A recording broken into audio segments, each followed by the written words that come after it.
Hello, everybody. Welcome to the Empressive channel.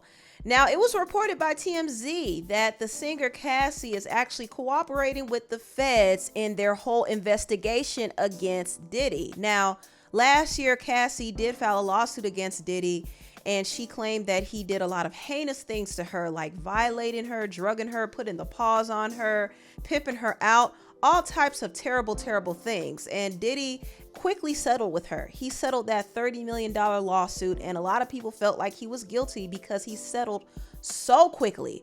And Cassie allegedly got her $30 million payday. Some people think it was less. Some people think it was a lot more, like $100 million. Another number I heard about was $50 million. But however much she got paid a huge chunk of money. However, money was not Cassie's sole motivation for filing this lawsuit. She wanted justice. She wanted recompense for all of the suffering that she went through. Getting money is not going to take away 10 years of trauma. So her working with the feds is not a surprise to me. She knows a lot of Diddy's secrets, and I do think it kind of puts a target on her back now that people know that she's an informant. But she has to do what she has to do to get justice, because this is about justice for her at this point. And some people are going to be mad and say, oh, she's just trying to take a black man down. Diddy has taken so many black men and black women down. It's not even funny. I mean, what about all of them? What about all of the people he took advantage of, the people he stole from, the careers he ruined? What about all of the bodies that went missing? What about all of those black men and black women? See, y'all don't care about the victims. You just care about this mogul because he represents something to you and you idolize him, but you don't care about the people he hurt. There are way too many stories about Diddy, and it can't be ignored at this point. So just stop it. Now, Stevie J is currently on this whole campaign to defend Diddy. Stevie's on Diddy's payroll. He's been his longtime producer. He hangs out with Diddy a lot, and he was just hanging out with him recently. So they're very tight, and I think Stevie has been speaking out more because he's probably acting as Diddy's mouthpiece at this point. I do think it's pretty telling that none of Diddy's close associates or friends have spoken out in defense of him. That's very, very telling to me. But the only person who's been standing by Diddy's side is Stevie J. He's been going out doing interviews with TMZ, claiming that the federal raids on Diddy's home were too excessive. And also, he was even threatening 50 Cent for trolling Diddy. I want you to fade, nigga. Fuck all that. Since it's entertainment, let me beat the shit out of you on TV or something. Don't duck that. I'm calling you out. What you want to do, Curtis? Curtis! And lastly, Stevie posted this video and said, this is what a real Diddy party looks like. And in this video, you saw all of these big name celebrities arriving at Diddy's 50th birthday party. Everybody was there. And I will say this. I think there was a reason for Stevie posting this video. He's not just trying to make it seem like Diddy is just throwing normal, extravagant parties. But no, he's showing that all of these celebrities have been associated with these parties. We already know that Diddy's parties aren't normal. A lot of stuff goes down at those parties. And allegedly, these parties start getting freakier past a certain time. And there are some illegal stuff that happens at these parties as well, allegedly. Lil Rod said in his lawsuit against Diddy that Diddy has hidden cameras all over his house. So if anybody was caught up doing something crazy, it's possible that they might have been recorded. And now that Diddy is currently being investigated by the feds, it's possible that they might start asking questions to the people who were associating with him. And Stevie J posted this video to show you that a lot of people were associating with him. And it low-key feels like he's trying to implicate them too. You know what I mean? Diddy is already in trouble right now, and Stevie J has been listed as Diddy's accomplice in Lil Rod's lawsuit. So if they're going to go down, they're going to take some people down with them. That's what I think. I don't think Diddy is going to go down by himself. Now, moving on, Amanda Seales has had it with all of the bad press surrounding her name, and she recently had an emotional breakdown over this article that was written about her. Now, not too long ago, Amanda was talking about how she wasn't invited to certain black events in Hollywood, And I actually did a video about this, and I did point out the fact that Amanda does have a very polarizing personality, and there are some people that she probably rubbed the wrong way. And this is not to say that Amanda is a bad person, but she is very opinionated and very outspoken, and her personality is not for everyone. It's just not. And she even acknowledged that she does sometimes rub people the wrong way, and she took accountability for it. And I'm somebody who's always had difficulty communicating one-on-one with certain people. You know, some people it's no problem, but I think because of the way that I speak, my tonality, my intensity, it can be misread sometimes. I mean, sometimes I am being condescending, but oftentimes, you know, I'm not. Complaining is a word that's applied sometimes to simply just being hyper aware of things and identifying it. And, you know, for anyone whose feelings I've ever hurt, it was never intentional.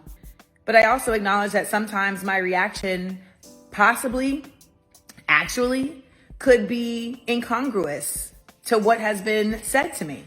And that's my responsibility to take. And I take that responsibility.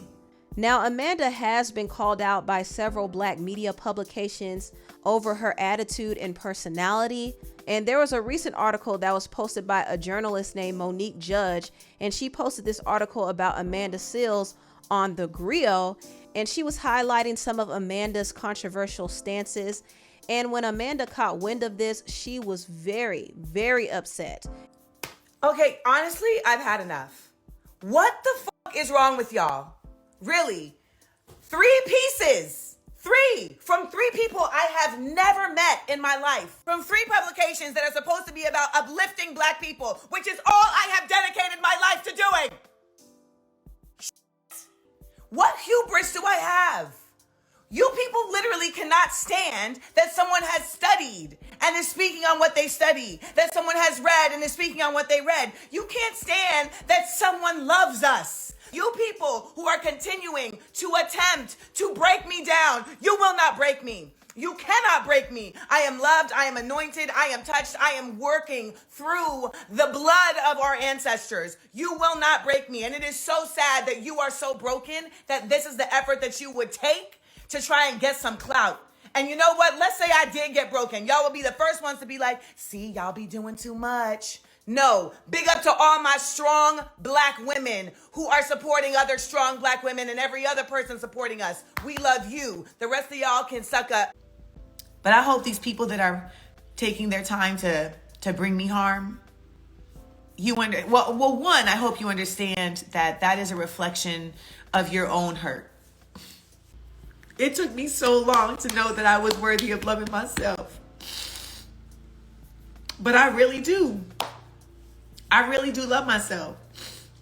I wish that for everybody. Because when you love yourself, you don't harm that way. It ain't even in your functionality. And I know that there's been people in the past who may feel some type of way about me, but it's true. I had to learn how to love myself.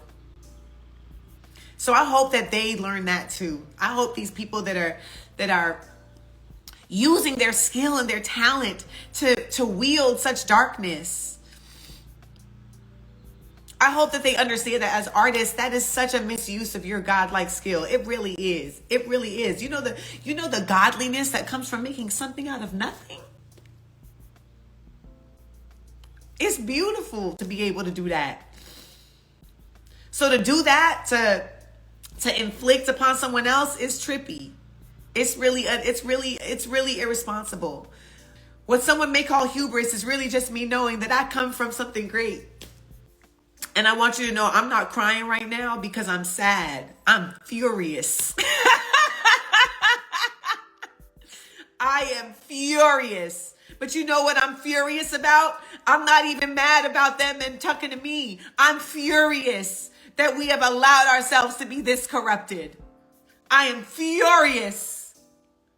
I am furious that we have allowed ourselves to be dismayed in such a way that we can't identify who our allies are. I'm furious. Livid. I vex that all you can just run your mouth so. So that's what Amanda Seales had to say in response to all of the criticism she was getting. And she was especially triggered by this particular article. And I know Amanda has said some things that some people disagree with. And even though her personality is not everybody's cup of tea, I don't think she is a bad person. I really don't. I think she deeply cares about social issues. And I think her heart is in the right place, even though her tone and delivery might not always be the best. It might rub some people the wrong way. She might make some mistakes here and there. She might say some things that are off-putting. But for the most part, she's still trying to bring awareness about issues, especially Black issues. And I do think that's important. So I don't think it's really necessary to dogpile on her. She's not out here committing crimes like Diddy, okay? She's not a criminal. So people just need to give her a break sometimes. Anyway, tell me what y'all think about this video down below. Please like, comment, and subscribe, and share this video if you care. Thank you so much for watching, and I'll see you next time. Bye.